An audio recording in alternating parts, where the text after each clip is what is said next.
बिस्मिल्लाहिर्रहमानिर्रहीम, अस्सलाम वालेकुम। आप देख रहे हैं न्यूज़ एज और मैं हूं हमजा शफीक। तो जनाब, गुज़िश्ता रोज अमरीकी सदर डोनाल्ड ट्रंप की जानिब से फील्ड मार्शल सैयद आसिम मुनीर के एजाज में जोहराना दिया गया और इस जोहराने के दौरान दोनों रहनुमाओं की मुलाकात भी हुई जो 2 घंटे तक जारी रही।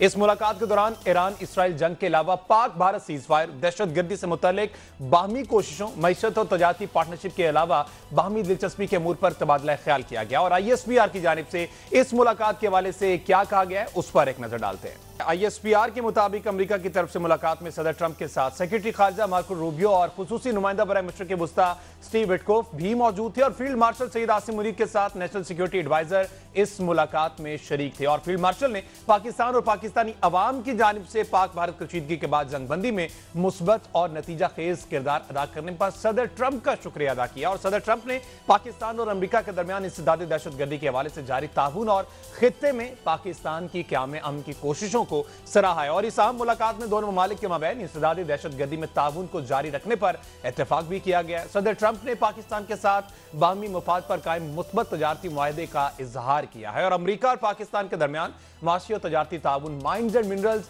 Artificial intelligence, energy sector, crypto currency और दीगर शोबों में ताउन बढ़ाने पर भी इत्तेफाक हुआ है। और ISPR के मुताबिक सदर ट्रंप के साथ फील्ड मार्शल की ईरान इसराइल तनाज़े पर भी तफसीली गुफ्तगू हुई है। सदर ट्रंप ने फील्ड मार्शल सैयद आसिम मुनीर की कायदाना और फैसला कुन सलाहियतों को सराहा। फील्ड मार्शल सैयद आसिम मुनीर ने सदर ट्रंप को हुकूमत पाकिस्तान की जानिब से दौरे पाकिस्तान की दावत भी दी है। तो फील्ड मार्शल सैयद आसिम मुनीर की अमरीकी सदर से मुलाकात पर खुद अमरीकी सदर ने क्या कहा है वो जरा आप भी देखिए। तो दूसरी जानिब ईरान और इसराइल के दरमियान जंगबंदी के लिए कोशिशें तेज हो चुकी हैं। इस हवाले से एक जानिब ईरान की दरख्वास्त पर कल UN सिक्योरिटी काउंसिल का इजलास भी तलब कर लिया गया है जिसकी हिमायत चीन और रूस कर रहे हैं। तो दूसरी जानिब फ्रांस, बरतानिया और जर्मनी के वज़ीर खारजा भी कल ही के रोज जिनेवा में ईरानी वज़ीर खारजा से एटमी मुआहदे पर मुज़ाकरात करने जा रहे हैं। इसके अलावा रूसी सदर पुतिन ने भी एक बार फिर सालिसी की पेशकश कर दी है जिसमें उन्होंने कहा है कि वो ईरान के मफादात को मुतासिर नहीं होने देंगे। उन्होंने कुछ पैगामात अमेरिका और इसराइल को भी भिजवाए हैं और इसराइली मफादात को भी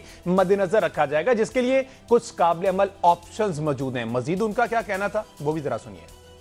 अच्छा, एक तरफ तो ये सालिसी की बातें, लेकिन आज ब्लूमबर्ग ने एक रिपोर्ट में जारी किया है, उसमें इसमें कहा गया कि अमरीकी हुकाम के मुताबिक अमरीका आने वाले दिनों में ईरान पर हमला कर सकता है और मुतल्लिका एजेंसियां इस हवाले से तैयारियां भी कर रही हैं। अमरीकी सदर की जानिब से ईरान पर हमले की मंजूरी से मुतल्लिक तमाम खबरों को मुस्तरद कर दिया गया, लेकिन ईरानी डिप्टी वज़ीर खारजा माजिद तख्तरवांची ने अमरीका को इस हवाले से खबरदार किया है कि वो जंग में शिरकत से बाज रहे। उन्होंने मजीद क्या कहा है वो भी देखिए। तो इस सारे सिनेरियो में पाक फौज के सिपा सलार फील्ड मार्शल सैयद आसिम मुनीर की अमरीकी सदर से जो मुलाकात हुई है वो कितनी अहमियत की हामिल है। इस मुलाकात के बाद पाक अमरीका ताल्लुकात की नौयत क्या होगी, ये एक बड़ा सवालिया निशान है। इस मुलाकात के मसला कश्मीर और सिंध तास मुआहदे के इशू पर असरात क्या होंगे, क्या अमरीका बराह रास्त ईरान इसराइल जंग का हिस्सा बनेगा, जंग बंदी के हवाले से कल किसी बड़े ब्रेक थ्रू का इम्कान मौजूद है। इस सारी सूरत पर अपने मेहमानों से बात करेंगे। हमें ज्वाइन किया है air marshal retired Ejaz Malik साहब ने, जौहर सलीम साहब जो कि साबिक सफारतकार है, इसके साथ साथ सीनियर तज्जियाकार डॉक्टर शाजिया अनवर चीमा ने हमें ज्वाइन किया। आप सबका बहुत शुक्रिया। डॉक्टर साहबा, आपसे आगाज कर लेते हैं। डॉक्टर साहबा, ये जो फील्ड मार्शल की अमेरिकी सदर से मुलाकात हुई है, सबसे पहले तो आप बताइएगा इसको आप किस तरह से देख रही हैं। दूसरा, एक और इंपॉर्टेंट बात आज जो वजीर दिफा ने कर दी है, उन्होंने कहा कि जो अमेरिकी सदर के साथ फील्ड मार्शल की मुलाकात हुई है इसमें पाकिस्तान का असर और रसूख जो है वो उजागर किया गया है। तो क्या समझती हैं, पाकिस्तान के किरदार पर भी बात हुई होगी कि पाकिस्तान अब किस तरह से इस खित्ते में उभरती हुई कुव्वत बनकर आ रहा है? देखिए, पाकिस्तान इस खित्ते में हमेशा से एक ऐसा रोल प्ले करता आ रहा है कि बहुत बड़ी ताकतें जो हैं, हम ज्योग्राफिकली भी उनकी ज़रूरत रहे हैं और टैक्टिकली भी जो है हमारी तरफ जो है वो नज़रें रहती हैं।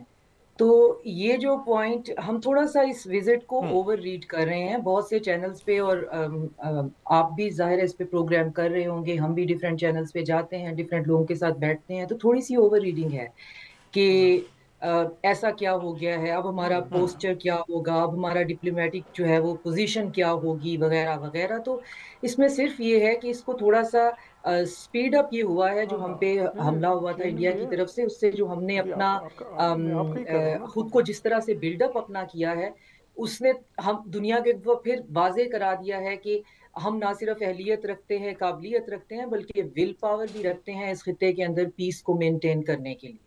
और कोई और जो है वो हमारी जगह नहीं ले सकता, कोई और ये किरदार अदा नहीं कर सकता। तो इस मुलाकात में खित्ते की जो है मजमूई सूरत हाल पे तबसरा जरूर हुआ है और हुआ होगा जितना कुछ सामने आया है। और इसके अलावा भी ज्यादातर बात यही हुई होगी कि क्या जो है इस खित्ते के अंदर किस तरीके से चीजों को मेंटेन किया जा सकता है। उससे हमारा जो अपना डिप्लोमेटिक पॉस्चर है, मेरा नहीं ख्याल कि उस पर कोई फर्क पड़ता है। हमें पता है कि हमने कैसे नेविगेट करना है, हमारे चाइना के साथ क्या रिलेशन है, हमारे ईरान के साथ क्या रिलेशन है और बाकी इस रीजन के साथ।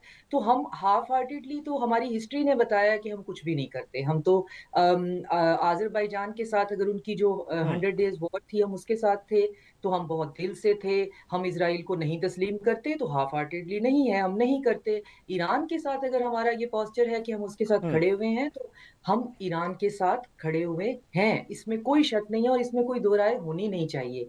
तो इसमें कोई किसी किस्म का जो है डिफ्लेक्शन नहीं है इसके अंदर। सिर्फ ये है कि चूंकि हमने एक दफा फिर ये साबित किया है, हमारा रिलेशन वेस्ट के साथ ट्रांजैक्शनल तो हमेशा से रहा है, तो हमने एक दफा फिर ये साबित किया है कि हम इस खिते हम्म। के अंदर पीस को रेगुलेट करने के लिए एक बहुत बड़ी जो है वो इस खिते की जरूरत है। तो फिर अब बड़ी ताकतों ने हमारे मुंह की तरफ दोबारा से देखना शुरू कर दिया है कि जो छोटे मोटे पंगे हमने लेने हैं, जो हम ले हम्म। रहे हैं, तो उसमें हमारा क्या किरदार हो सकता है या होना चाहिए।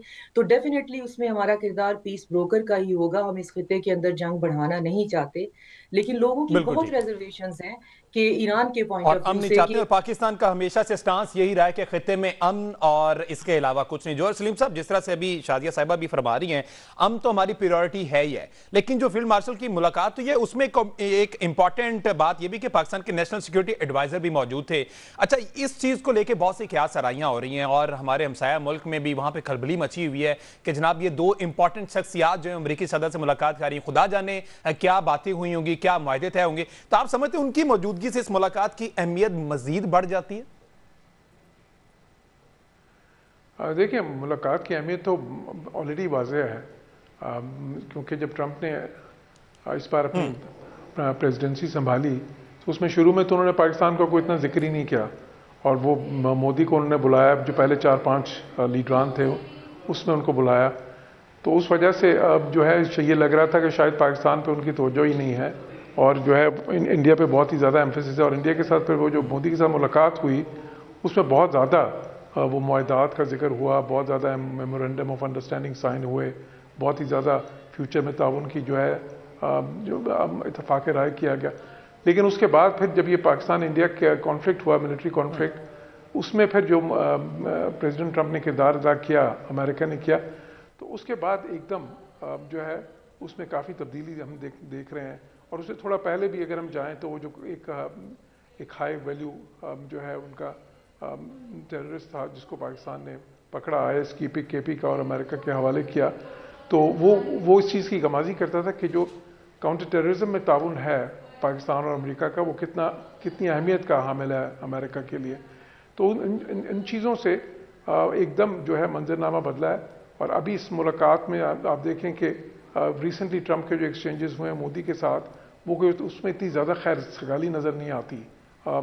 तो एक तो खैर मोदी से वो थोड़े नाराज़ भी हैं, बिकॉज मोदी डिनाई कर रहे हैं उनके रोल को जो पाकिस्तान और इंडिया के जो उस वक्त सीज फायर करने में प्रेसिडेंट ट्रंप ने एक बहुत ही अहम रोल अदा किया, उसको वो मोदी ने खुद भी डिनाई किया, उनके वज़ीर ख़ारजा भी बारहा डिनाई कर चुके हैं। और नेचुरली वो ये चीज़ जो उनसी है, देखिए इतना पॉलिटिकल कैपिटल उन्होंने खर्च किया, अपना स्ट्रेटेजिक क्लाउट इतना खर्च किया उस पर अमेरिका ने, तो उसके बाद उसको कोई तस्लीम ना करे, और वो भी ख़ास तौर पर ऐसा मुल्क जिसको कि अमेरिका ने बहुत ज़्यादा पिछले कुछ सालों में बहुत ज़्यादा तवज्जो दिए हो, बहुत ज़्यादा एक स्ट्रेटेजिक उनके साथ अंडरस्टैंडिंग रखी हो। तो उससे उनको एहसास हुआ कि एक तो खैर पाकिस्तान इस खत्ते में जो है जनूबी एशिया, उसमें बहुत ही अहमियत का हामिल है। दूसरा ये कि जो उनकी काउंटर टेररिज्म जो है अमेरिका की, जो उनके लिए बहुत ज़्यादा जो है एक हाई वैल्यू चीज़ है, उसमें पाकिस्तान की जो अफादियत है और जो पाकिस्तान का अमेरिका का ताउन जितना ज़रूरी है, उसके ऊपर भी जो है एक एम्फेसाइज हुआ। और फिर उसके बाद जो है अभी जिस तरह ये ईरान की सिचुएशन बनी है, ईरान इसराइल की, तो ये भी पाकिस्तान का, ईरान तो पाकिस्तान का नेबर है, और ये खिता जो है इसमें पाकिस्तान एक बहुत ही अहम मुल्क है इस खिते में। और इस खिते की अमन सलामती जो है उससे पाकिस्तान की जो है पाकिस्तान के न सिर्फ उससे पाकिस्तान के नेशनल इंटरेस्ट मुंसलिक हैं, बल्कि पाकिस्तान उसमें एक बहुत अहम रोल भी अदा कर सकता है। तो इस पर इस वक्त जो डिप्लोमेसी हो रही है, देखें पाकिस्तान ने एक बहुत वाज़ेह पोजीशन ली है कि इजराइल जो है वो उसने ईरान की टेरिटोरियल इंटेग्रिटी वायलेट की है, उसने ईरान की सॉवरेनिटी वायलेट की है, और जो है ये तरीका नहीं है कोई। पाकिस्तान तो बहुत सालों से कह रहा है कि अगर ये न्यूक्लियर जो इशू है इसको बातचीत के ज़रिए हल होना चाहिए, एक पीसफुल डायलॉग के ज़रिए हल होना चाहिए। और जो भी इस वक्त रशिया, चाइना, जो भी मुल्क ऐसे हैं जिनका मुफाद किसी तरह से इसराइल या उस तरफ इतना नहीं है, वो यही बात कर रहे हैं। तो इसमें इस मुलाकात में उस पर भी काफ़ी तफसीली बात हुई। और फिर देखें ताउन जहाँ तक उसका ताल्लुक है, तो क्रिटिकल मिनरल्स जो हैं इस वक्त वो अमेरिका के लिए बहुत ज़रूरी हैं, और उस पर पूरी दुनिया, इनफैक्ट पूरी दुनिया में ये एक चीज़ पैदा हो रही है कि जी क्रिटिकल मिनरल्स को की अफादियत और उनको सिक्योर करना है। चाइना ने तो उसके लिए किया, बहुत साल उन्होंने ऑलरेडी इन्वेस्टमेंट किया उसके लिए, अब अमेरिका को भी ख्याल आया, और उसके लिए भी पाकिस्तान में क्योंकि क्रिटिकल मिनरल्स मौजूद हैं उस किस्म की, लिथियम और जो बाकी इस तरह की हैं बलूचिस्तान में, और फिर पाकिस्तान के साथ साथ अफगानिस्तान में भी मौजूद हैं। तो अमेरिका को अब उस पर भी बहुत ज़्यादा एकदम जो है ना, और देखें यूक्रेन में भी उन्होंने अभी मुआहदा किया है, वो भी क्रिटिकल मिनरल्स का जो मुआहदा था उस पर कितने ज़्यादा अमेरिका उस पर इसरार कर रहा था। तो फिर इसके अलावा भी जो ताउन के बाकी शोबे हैं, और फिर पाकिस्तान के लिए तो देखें ना, अमेरिका जो है वो सबसे बड़ा ताउन को मजीद बढ़ाने में जोर साहब मजीद गुफ्तगू भी हुई है, बात भी हुई है, और यहाँ से कहा गया है कि हम अपने एक्सपोर्ट्स बढ़ाना चाहते हैं, अमेरिका को चाहिए कि वो टैरिफ वगैरह कम करके इस तरह से इंपोर्ट अपनी बढ़ाए पाकिस्तान से। तो ये ताल्लुकात तो बहाल होने चाहिए, डेफिनेटली बहाल होंगे, और ये काफ़ी ज़्यादा फ्रूटफुल साबित होगी इन फ्यूचर ये वाली जो मुलाकात है। मलिक साहब, सर आपको क्या लगता है, ये जो भारत पाकिस्तान को इस पूरे खत्ते में तनहा करने की कोशिश कर रहा था, ना सिर्फ इस खत्ते में बल्कि आलमी दुनिया में, अब वो खुद एक दीवार के साथ लगा दूर से देख रहा है, क्योंकि जिस तरह से ट्रंप ने भी कह दिया कि आई लव पाकिस्तान, और उन्होंने कहा कि मुलाकात काफी ज्यादा खुशगवार रही है। तो सर आप इस मुलाकात को किस तरह से देख रहे हैं, आपका क्या स्टांस है इस पर? डेफिनेटली जी, ये मुलाकात बड़ी सिग्निफिकेंट है, और बिल्कुल जिस तरह भी एम्बेसडर जौहर सलीम साहब कह रहे थे, देखें बाइडेन इंतजामिया के 4 साल दौर में अफगानिस्तान से फोर्सेस के इनखला के बाद तो ऐसे लग रहा था कि अमेरिकन फॉरेन पॉलिसी जो इस रीजन में है उसमें पाकिस्तान की रेलेवेंस कम हो गई है। और लेकिन अब इस साल आप देखें इतनी तेजी से चीजें चेंज हो रही हैं कि अप्रैल में जब भारत ने एक फॉल्स फ्लैग ऑपरेशन किया तो उस वक्त अमेरिका का जो इमीडिएट रिस्पांस था वो ये था कि ये दो मुल्कों का दरमियान आपस का मामला है, ये तो लड़ते रहते हैं, ये ठीक हो जाएगा, कोई ऐसी बात नहीं। यानी इन ए वे उन्होंने उसमें किसी तरह की कोई ऐसी इंडिकेशन नहीं दी कि वो इसमें कोई इन्वॉल्व होना चाहते हैं, और उन्होंने टेसिट अप्रूवल दी। लेकिन फिर क्या हुआ, फिर बड़ी तेजी से सिचुएशन चेंज हुई, और दोनों मुल्कों के दरमियान जो मई में सेकेंड वीक ऑफ मई में जो एक इंटेंस वॉर हुई, उसमें जो है जिन रेड लाइंस को भारत ने मजबूर किया कि पाकिस्तान की अमन की तमाम तर ख्वाहिशों के बावजूद जो है उन्होंने इतनी जल्दी एस्केलेशन की कि पाकिस्तान ने जब भरपूर जवाब दिया तो फिर अमेरिका को ये एहसास हुआ कि एक तो ये है कि भारत एक गैर जिम्मेदार रियासत के तौर पे इस रीजन में अपने आप को जो है वो प्रोजेक्ट कर रहा है, और दूसरी ये कि जब अमेरिका ने उसमें इंटरवेंशन की तो भारत ने बजाय ये कि उनका एहसानमंद होने के, उन्होंने उसको डिनाई करना शुरू कर दिया। तो कहाँ वो भारत जो इस खिते में अमेरिकन इंटरेस्ट और अमेरिका के बिहाफ पे चाइना कंटेनमेंट पॉलिसी को जो है मैनेज कर रहा था, वो एकदम से वो एक टेंजेंट पॉलिसी पे जाता हुआ नजर आने लगा। जबकि पाकिस्तान का इस फतह के बाद अल्हम्दुलिल्लाह पाकिस्तान का कद काठ बढ़ा, और पाकिस्तान का एक जो राइटफुल इस खिते में जो जियो स्ट्रेटेजिक इसकी लोकेशन है और जो पाकिस्तान की इम्पोर्टेंस है, वो चीज़ जो है वो खुल के सामने आई। तो प्रेसिडेंट ट्रंप चूंकि बड़े इम्पल्सिव उनकी पॉलिसी होती है। वो कोई स्टेट्समैन तो नहीं है कि बहुत सोच के और बड़ा लंबे उसमें काम करें। तो ये पाकिस्तान के लिए एक अपॉर्चुनिटी थी जिसमें पाकिस्तान जाहिर है अपने कोर जो इश्यूज हैं, कश्मीर, टेररिज्म और फिर पानी का मसला, पाकिस्तान उसके लिए जो है तैयारी कर रहा था कि ये हमारे एजेंडा पॉइंट होंगे इस नए चैप्टर की जो एक हमारा पाक यूएस रिलेशन में खुलने जा रहा है। लेकिन एकदम से वो इसमें फिर ईरान इजराइल कॉन्फ्लिक्ट शुरू हो गया। तो पाकिस्तान इस खिते में जाहिर है एक अहम मुल्क है, तो अब वो मेरा ख्याल है प्रीडोमिनेंट पाकिस्तान की इंपॉर्टेंस मजीद बढ़ गई। बिल्कुल ऐसे ही है। और अब ये आगे फ्यूचर में अगर देखा जाएगा तो पाकिस्तान का बिल्कुल मलिक साहब, पाकिस्तान का जो आप कह सकते हैं कि मजीद बुलंद होगा, उस पर मजीद इन्हिसार किया जाएगा, आलमी दुनिया पाकिस्तान को देखेगी। जौहर सलीम साहब, सर क्या लगता है ये जो कुछ अर्सा पहले तक अभी जिस तरह से मलिक साहब भी कह रहे थे कि भारत तो बहुत ज्यादा अमेरिका के करीब था, लेकिन वो बाइडेन इंतजामिया थी और ये बड़ी स्ट्रेटेजिक पार्टनर एक दूसरे को समझते थे। आप क्या समझते हैं ट्रंप इंतजामिया के आने के बाद ये दूरियां बढ़ी हैं या फिर कुछ अपनी भी कोताहियां हैं भारत की ट्रंप को लेकर जिसकी वजह से ये इतना ज्यादा खला आ गया इनमें? जी बिल्कुल, देखें अमेरिका के ताल्लुकात इंडिया के साथ ओबामा के वक्त से जो है वो एक बहुत करीब हो रहे हैं। तो पहले ओबामा के जो दौर थे दो, उसके बाद फिर जब इवन ट्रंप का दौर आया तो उसमें भी जो उनकी पहले टर्म थी उसमें बड़े अच्छे ताल्लुकात, और वो बल्कि उसको ब्रोमांस कहते थे जो उनके मोदी के दरमियान। आपको पता है वो तो ट्रंप उनके कहने पे एक जलसे में भी चले गए और वो सारा जो है ना उस किस्म का वो जो इंडियन डियास्पोरा का वहाँ पे था। तो वो जो है इस बार भी शुरू कुछ इसी तरह हुआ। शुरू में तो आपने देखा कि वो चौथे या पांचवें आलमी लीडर थे जिनको बुलाया गया, खसूसन अमेरिका जब ट्रंप के आने के बाद वाइट हाउस में उनको बहुत ज़्यादा वो अवगत भी की गई उस वक़्त। लेकिन हुआ यह है कि हिंदुस्तान ने, एक तो यह है कि हिंदुस्तान ने अमेरिका को they have started taking for granted. वो ये समझते हैं कि क्योंकि हमारी एक कलीदी अहमियत है इंडो पैसिफिक स्ट्रैटेजी में, यानी चाइना को जो कंटेन करना है उसमें, तो इसलिए हम जो मर्जी करें जो है अमेरिकन उसको बर्दाश्त करेंगे और मगरबी जो ताकतें हैं उनके पास कोई चारा ही नहीं है उसको बर्दाश्त करने के अलावा। तो एक तो उन्होंने वो रीच किया उस सेंस में। दूसरा फिर उन्होंने गैर जिम्मेदारी का जो मुजाहरा किया रीजन के अंदर, और जिस तरह से जारियत की, और फिर जब जारियत की और वो जारियत नाकाम हो गई तो उससे भी जो है उनकी, और फिर उसके बाद जिस तरह जब वो वक्त आया कि जब सीज फायर की तरफ जाना था और जब थोड़ा सा अमेरिका ने बीच में इन्वॉल्व भी हुआ, फिर उसको डिनाई करना शुरू कर दिया। और उसके बाद एक ऐसा बयानिया बनाना शुरू किया जिसमें ना कोई सबूत थे, ना कोई एविडेंस था कि जी चूँकि ये मुल्क दहशतगर्दी कर रहा है तो बस हम अटैक कर रहे हैं। एक नया ही इंटरनेशनल ऑर्डर बनाने की कोशिश की। तो उससे फिर उनकी साख खासी मुतासर हुई है।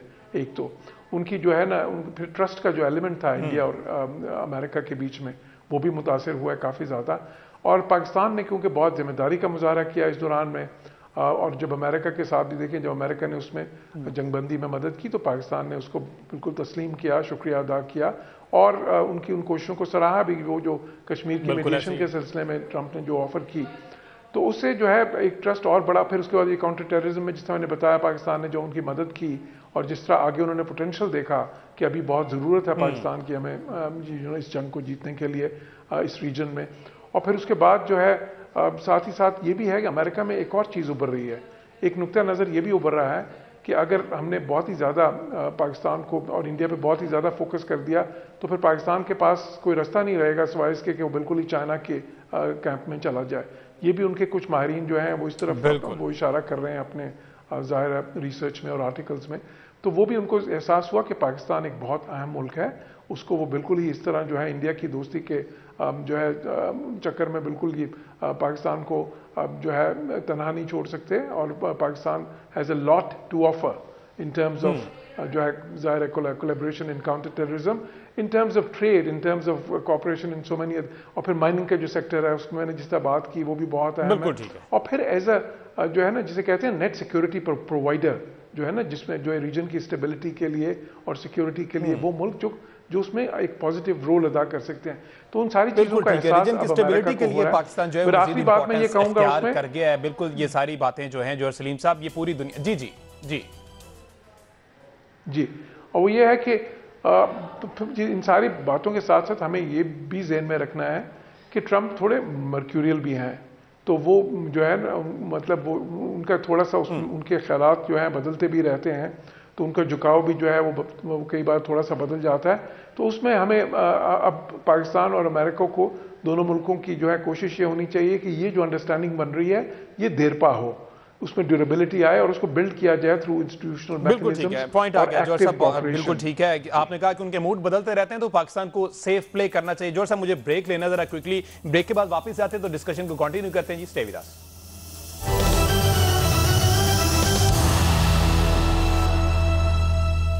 वेलकम बैक जी। डॉक्टर साहब, सवाल यह है कि ब्लूमबर्ग की अब से चंद ही घंटे पहले एक रिपोर्ट सामने आई है और उसमें कहा गया कि अमेरिकी ऑफिशियल्स के मुताबिक आने वाले दिनों में अमेरिका जो है वो बराह रास्त ईरान पर हमला कर सकता है। एक तरफ तो सालिसी की बातें हैं, यूएन नेशन का इजलास भी बुला लिया है, जर्मनी और दीगर मुल्क जो हैं वो काफी ज्यादा एक्टिव है, इवन रशिया एक्टिव है। दूसरी तरफ इस तरह की स्टेटमेंट आना कि बराह रास्त शामिल हो सकता है, आप समझती हैं कि ये एक टैक्टिक हो सकता है अमेरिका की तरफ से, एक पैनिक सिचुएशन क्रिएट करना? देखिए, ये जो जंग ईरान पे मुसल्लत की गई है, ये इस अंदाजे से की गई थी कि ये बहुत जल्दी खत्म हो जाएगी, और इसको डिजाइन भी इसी तरह किया गया था, सीरिया मॉडल के ऊपर के पहले दीमक की तरह आपने जो है वो चाटना है पूरे के पूरे इंफ्रास्ट्रक्चर को। तो अपने एजेंट्स हैं, मोसाद जो है वो पूरे का पूरा एक्टिव है अंदर, टारगेट असैसिनेशन के टारगेट पहले से सेट किए हुए हैं। IAEA जो कि एक न्यूट्रल बॉडी होनी चाहिए, सुनने में आ रहा है कि वो सारे के सारे जो कोऑर्डिनेट हैं वो उनकी तरफ से गए, साइंटिस्ट के एड्रेस जो हैं वो उन्होंने प्रोवाइड किए। तो उनका ये था कि पहले ही हल्ले में हम ईरान पे अटैक करेंगे। और आपको याद होगा, हम पे भी इंडिया ने वही अटैक किया था कि ड्रोन्स भेजे थे, जिसमें हमारे फिर सोशल मीडिया पे हो रहा था कि हमारा air defence system in drones को नाकाम बनाने में ये कैसे पेनिट्रेट कर गए और हमें जो है उनको शूट करना पड़ा। तो एयर डिफेंस सिस्टम कहाँ था? तो फिर किसी ने समझाया कि ये आए ही एयर डिफेंस सिस्टम की लोकेशन को, वो ट्रिगर होता, ये उसके कोऑर्डिनेट भेजते, तो अगला अटैक जो है वो हमारे एयर डिफेंस सिस्टम पे ही होना था। और ये ईरान के साथ हुआ कि उनका एयर डिफेंस सिस्टम इस तरह से खत्म किया गया। तो पहले 24 घंटे तो ऐसा लग रहा था कि बस जो कुछ होना है बस वो हो चुका है, इतने लोगों को मार देना, इतने लोगों को की टारगेट असैसिनेशन करें, तो यही प्लान था, टोटल प्लान ही ये था। अब उसके बाद अगर एक मुल्क जो है जिसकी हजारों साल की तारीख है वो खड़ा हो जाता है, विद इन 24 आवर्स अपने पैरों पे खड़ा हो जाता है और फिर रिटेलिएट भी करता है, तो फिर आपको प्लान बी की तरफ जाना पड़ता है। और प्लान बी जो है वो अमेरिका की डोमेस्टिक पॉलिटिक्स उसको बिल्कुल इजाजत नहीं दे रही है कि वो अलल ऐलान जो है, जो मागा है सारे का सारा, वो तो वोट ही उन्होंने ट्रंप को जंग ना करने पे, फॉरेन जो है वो जंगे ना लड़ने पे, तो उनकी तो वोट बेस ही जो है वो ये है कि आपने जंगे नहीं लड़नी है। अब आप कितने, कहाँ पे, कितने, क्यों कंप्रोमाइज्ड हैं, या आपकी अपनी कोई विजिलेंस है, कौन कहाँ पे पेनिट्रेट कर गया है कि आप ये तक कह रहे हैं कि आप तुलसी गैबर्ट के उसको नहीं मानते, उसके असेसमेंट को। तो अगर आप अपने इंटेलिजेंस चीफ की असेसमेंट को नहीं मान रहे, तो अब सूरत हाल सिर्फ ये है, मुख्तसर ज़ाहिर है हमारे पास इतना डिटेल में बात करने का टाइम नहीं होता। तो इसराइल जो है उसने जंग शुरू की और वो इसी मॉडल पे की कि ईरान जो है वो कोलैप्स हो जाएगा और उसमें रिजीम चेंज हो जाएगा, और रजा पहलवी का बेटा जो है वो हमने ग्रूम किया हुआ है और वो वहां पे हम इंस्टॉल कर देंगे। That's the purpose, exactly. That was the purpose. तो वो तो नहीं हुआ। तो अब जब उनको उसका ब्रंट फेस करना पड़ रहा है, तो अब इसराइल के पास एक तो चांस ये है, जो कि बहुत खौफनाक चांस है, कि वो खुद न्यूक्लियर हो जाए, क्योंकि वो खुद को बचा ही नहीं सकता। आधे तेहरान जितनी तो उसकी आबादी है, तो वो तो इस कहाँ वो एक इतने बड़े जुग्राफिये के साथ पंगा ले लिया उसने, और उसकी कैलकुलेशन जो है वो गलत हो गई है। वो पिछले 20 साल से ईरानी जो है वो तैयारी इस हमले की करके बैठे हुए हैं। तो उसमें फिर अब ये हो गया कि वो या तो न्यूक्लियर खुद हो जाएगा, या फिर वो ट्रंप को न्यूक्लियर होने की धमकी देकर उसको इन्वॉल्व कर लेगा। अब अगर ट्रंप इन्वॉल्व होते हैं तो उनके सारे एसेट्स जो हैं वो सारे के सारे इधर उधर खलीज के ममालिक में, उस पूरी विसिनिटी में हैं, तो फिर पूरे का पूरा गल्फ इन्वॉल्व होता है। फिर रशिया और चाइना की वो सॉफ्ट अंडरबेली है, रशिया और चाइना जो है वो इस खित्ते के अंदर ईरान को डिस्टेबलाइज करके वहां पे एक पपेट रजीम रखकर उनका पूरा फ्यूचर दाव पे लग जाता है। तो फॉग ऑफ वॉर इतनी ज्यादा है कि इसमें मिनट बाय मिनट चीजें इस तरह से बदल रही हैं। लेकिन बहरहाल इसमें दो राय नहीं है कि अब इस हद तक आगे जाने के बाद जो वेस्टर्न एम्पायर है वो साइकोलॉजिकली कोलैप्स हो जाएगी अगर वो अब रुक जाते हैं। तो खौफनाक बात यह है कि अगर वो नहीं रुकते हैं तो फिर उनका प्लान बी अब क्या है। वो देखना होगा। बिल्कुल ठीक है मलिक साहब, जिस तरह से अभी डॉक्टर शाजिया साहब ये फरमा रही थी कि ये इसराइल और America were not ready for this, जिस तरह से जवाब दिया है ईरान ने। अच्छा, रशिया की बड़ी बात हो रही है कि रशिया जो है वो ईरान को सपोर्ट कर रहा है। रशिया ने एग्री किया है, उनके सदर ने कहा है कि ईरान को जंग से पहले हमने असला दिया, लेकिन जंग के दौरान ईरान ने हमसे कोई मदद तलब नहीं की, और ये बड़ा सरप्राइजिंग एलिमेंट था। आप समझते हैं कि ईरान इतना कॉन्फिडेंट है, फुली कॉन्फिडेंट, कि वो अगर खुदा न खास्ता ये जंग लंबे अरसे के लिए चलती है तो वो तने तनहा अकेला इस जंग को हैंडल कर लेगा? देखिए, डॉक्टर साहब ने बहुत कैंडिड और बड़ा अच्छा उन्होंने कॉम्प्रिहेंसिव जो है ना तज्जिया किया कि वो अमेरिकन सपोर्ट के साथ इजराइल ने ये पूरी चीज जो है इसको एक लंबे अरसे तक उसको इन्होंने रीड किया और फिर ऑर्केस्ट्रेट किया।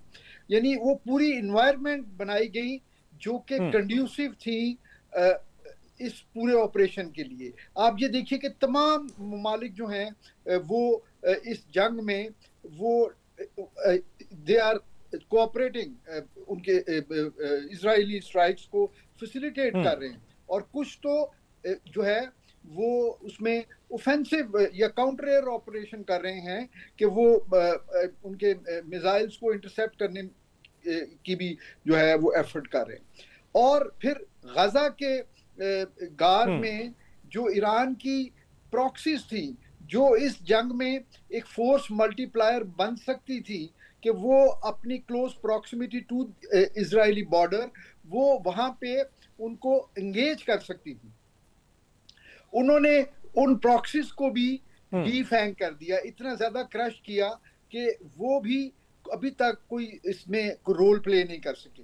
तो अपने तौर पे तो इजराइल ने बहुत अच्छी प्लानिंग की, और उनके ख्याल में जो है ना इस जंग का नतीजा बिल्कुल मैथमेटिकल, उनकी टारगेट फिलॉसफी जिस तरह टारगेटिंग फिलॉसफी जिस तरह की थी कि पहले हम लीडरशिप को लेंगे, हम उनके कमांड कंट्रोल सेंटर्स को लेंगे, फिर हम उनकी न्यूक्लियर फैसिलिटीज को करेंगे, और इसके साथ साथ उनके जो इकोनॉमिक सेंटर हैं, ऑयल एंड गैस फील्ड्स, उनको डिस्ट्रॉय करेंगे, ताकि अगले 10, 15, 20 सालों के लिए ईरान जो है वो मिलिटरीली और इकोनॉमिकली कोई थ्रेट पोज ना करे। लेकिन वो जिस चीज को रीड करने में नाकाम रहे, आई एम सरप्राइज्ड, वो जिस चीज को रीड करने में नाकाम रहे वो ईरानियन नेशन की रेजिलियंस और ईरानियन लीडरशिप की जो स्किल्स थी, कि किस तरह उन्होंने कहा कि हमारा कोई साथ हो या ना हो, हम अपने मुल्क के दिफा के लिए हम किसी भी हद तक जाएंगे और हमें मौत से नहीं हम डरते। वो जो उन्होंने अपना माइंडसेट शो किया, ये माइंडसेट जो है वो इजराइल रीड नहीं कर सका, और उन्होंने उसी तरह ही सोचा जिस तरह के प्रेसिडेंट ट्रंप या किसी भी अमेरिकन प्रेसिडेंट की थोड़ी सी कोर्जन की वजह से बाकी जो अरब ममालिक हैं वो बड़े आराम से जो उनकी टर्म्स एंड कंडीशन पे उनके साथ बिजनेस डील्स भी करते हैं, उनके साथ डिफेंस परचेजेस भी करते हैं। तो वो उन्होंने शायद वही प्ले बुक यहाँ पे अप्लाई की, और उसमें उनको पूरी तरह नाकामी हुई। और दूसरा जो एक सिग्निफिकेंट चीज है जो कि इसमें बड़ी डिफाइनिंग चीज है, वो आप ये देखिए कि इजराइल जब से बना है वो मुसलसल वो एक तरह से हालत जंग में ही है, यानी वो एक नाजायज तरीके से वो रियासत बनाई गई और उसकी सराउंडिंग में उसकी होस्टाइल इन्वायरमेंट थी। दो बड़ी जंगें हुई, एक 67 में, 73 में, और उस वक्त इतनी डिस्पैरिटी भी नहीं थी, यानी इजराइल अभी इतना पावरफुल नहीं था, और उन दोनों जंगों में सीरिया और इजिप्ट और इराक, इनके पास सोवियत यूनियन का सप्लाइड असला था, लेकिन उसके बावजूद वो जंग जो है वो उसने उन जंगों ने इतना डैमेज नहीं किया, बल्कि बिल्कुल डैमेज नहीं किया। आम इजरायली शहरी तो एक्सपोज ही नहीं हुआ था उन जंगों में। ये तो पहली दफा हुआ है कि जिस तरह इजराइल पूरे ग्लोब में हर जगह पे लोगों की मुसाद जो है असैसिनेशन करवाता है, या जिस तरह जो है बिल्कुल हर तरीके से हर सतह पर फेल हो गया, जिसे चारों शाने चित करना कहते हैं वो ईरान ने कर दिया। और सरप्राइजिंगली अमेरिका भी हैरान है और भी एक्सपेक्ट नहीं कर रहा था कि ये ईरान इस हद तक जा सकता है। डॉक्टर साहब, आखिरी पॉइंट आपसे जानना चाहूंगा, आपका इसका क्या पॉइंट ऑफ व्यू है? ये जो ईरानी कौमी सलामती कमेटी का इजलास बुलाया गया है, वो जो आपने हुर्मुज़ को बंद करने की बात की जा रही थी, ये बहुत बड़ा कंसर्न है ना सिर्फ अमेरिका इसराइल के लिए बल्कि पूरी दुनिया के लिए, कि अगर वो बंद हो जाता है तो ऑयल एंड गैस की वो जो पूरी एक वहां से गुजरगाह है वो बंद हो जाएगी। आपको लगता है कि अमेरिका ये रुकवाने में कामयाब हो जाएगा या फिर इसको प्लस पॉइंट बना के ईरान किसी उसकी तरफ टेबल टॉक की तरफ आएगा? देखिए, मैंने शुरू में ही कहा था कि या तो हम थोड़ा डिविएट करके रीड कर रहे हैं फील्ड मार्शल के विजिट को, तो अब बातों में से फिर समझ में आता है कि बुनियादी तौर पे बातें क्या होंगी जिनको डिस्कस करना है। यहाँ पे कोई साइड टेकिंग, साइड चूजिंग नहीं हो रही है बच्चों की तरह। ये बहुत मल्टीसिफेरिक और पोलर हमारी इस वक्त दुनिया है। तो बात यही है कि ईरान तो पीछे हटने वाला नहीं है और वो स्ट्रेट ऑफ हुर्मुज़ बंद करता है। साथ में अंसारुल्लाह जो यमनी है वो कह रहे हैं जी हम दोबारा से रेड सी बंद कर देंगे। हिजबुल्लाह ने कहा है कि हम भी अपना हिस्सा डालेंगे। तो फिर कोई ना कोई मीडिएटर तो चाहिए होगा कि जो बैठ के, अगर सारी पार्टीज बात ही नहीं आपसे करना चाहती, क्योंकि फॉरेन मिनिस्टर ने कहा है ईरान के कि अब बात करने के लिए बाकी क्या रह गया है, अब हम क्यों आपसे बात करेंगे, हम बात करेंगे जब हमारे बच्चे मर रहे हैं, आप हम पे बम्बार्डमेंट कर रहे हैं, तो हम आपसे क्यों, तो फिर कोई तीसरा बंदा बीच में होगा जो बात करेगा और करवाएगा। तो उसमें स्ट्रेट ऑफ हुर्मुज़ तो वो आराम से बंद कर सकते हैं। उन्होंने कहा भी यही हुआ है कि इंसानी जानों का नुकसान से पहले हम कोशिश करेंगे कि हम माली नुकसान पहुंचाएं, क्योंकि इंसानी जान लेना जो है वो हमारा मजहब इजाजत नहीं देता, हम हर मुमकिन कोशिश करेंगे। तो अगर स्ट्रेट ऑफ हुर्मुज़ बंद होता है तो ये इवन अमेरिका के अंदर जो है वो पेट्रोल पंप पे लाइनें लग जानी है, वहां पे वो केओस होना है। सप्लाई चेन का डैमेज तो बहुत आगे की चीज है और यही केओस और यही पैनिक जो है वो आज अमेरिका में वॉर रूम में कॉन्फ्रेंस भी हुई है, उसका भी कम्युनिके बाहर नहीं आया, पता नहीं वो देंगे भी कि नहीं, कि बहुत पैनिक है जो हम तक नहीं पहुंच रहा। वेस्टर्न मीडिया हम इंटरनलाइज कर रहे हैं जो कि आपको बहुत ग्रैंडियर पिक्चर दिखा रहे हैं। बिल्कुल ठीक है, पैनिक और उस तरह से शो भी नहीं कर रहे। डॉक्टर साहब बिल्कुल ठीक है, मेरे पास जरा वक्त कम है, वक्त खत्म हो गया इनफैक्ट प्रोग्राम का। आगे आने वाले प्रोग्राम्स पर फर्दर भी बात करेंगे। मुझे दीजिए इजाजत, अल्लाह हाफिज।